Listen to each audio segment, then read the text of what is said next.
संसदीय प्रणाली हमने अपनाई है, उसमें जो सत्ता की शक्ति है वो जनता में निहित होती है। तो जनता इसीलिए अपने प्रतिनिधियों को चुनती है।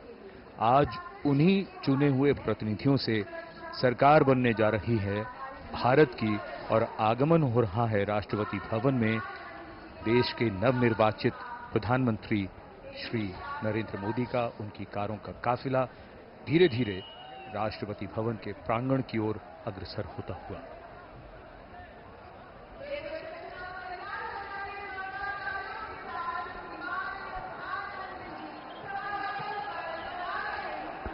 लोकतांत्रिक प्रणाली की बात कर रहे थे संजीव, और लोकतंत्र जो है वो विरासत, समानता, समरसता, स्वतंत्रता, स्वीकार्यता और समावेशिता के महत्व पर जोर देती है।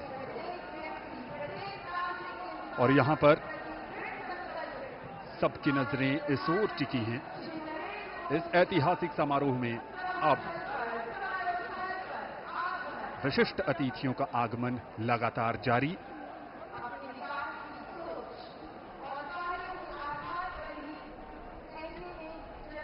दुनिया के सबसे बड़े लोकतंत्र भारत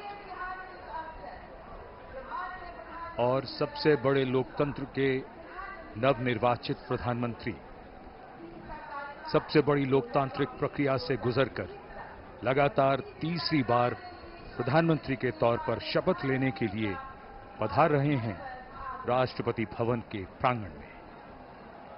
उत्तर प्रदेश के वाराणसी से बतौर सांसद तीसरी बार चुनकर आए हैं। देशवासियों का अटूट भरोसा, अपार जन समर्थन, आत्मीय स्नेह है और पिछले 10 वर्षों में नरेंद्र मोदी ने अपने कुशल और बेहतरीन नेतृत्व से ये दिखाया है कि ये देश कैसे प्रगति के पथ पर उड़ान भर रहा है। समाज के कमजोर तबके से लेकर हर वर्ग की आकांक्षाओं को पूरा करने का काम किया है प्रधानमंत्री नरेंद्र मोदी के नेतृत्व में भारत सरकार ने। एक बार फिर नई उम्मीद के साथ। शब्दों में अब क्या कहें, जो उत्साह है आप उनका स्वयं अनुभव करिए।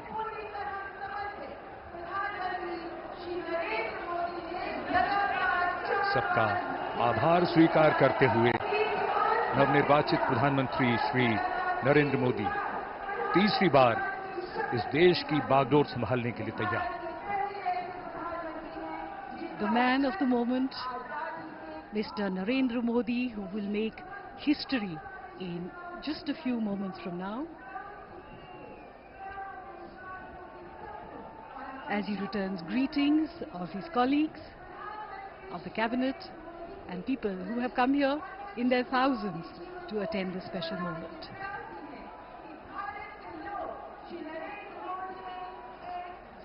और अब हम सब प्रतीक्षा कर रहे हैं माननीय राष्ट्रपति महोदया के शुभागमन की। कुछ ही देर में वे यहां आएंगी और शपथ ग्रहण समारोह प्रारंभ होगा। समारोह स्थल पर माननीय राष्ट्रपति महोदया के आगमन पर राष्ट्रीय गान बजाया जाएगा। शपथ ग्रहण समारोह की समाप्ति पर भी राष्ट्रगान बजाया जाएगा। माननीय प्रधानमंत्री जी के चेहरे पर वही चमक, उत्साह, उमंग, आशा की वो किरण जिसपे 140 करोड़ देशवासियों की आशाएं, उम्मीद टिकी है। नए भारत का सृजन करने वाले, देश को अंतर्राष्ट्रीय स्तर पर चमचमाते हुए सितारे की तरह अंकित करने वाले माननीय प्रधानमंत्री जी कुछ ही देर में तीसरी बार शपथ ग्रहण करेंगे।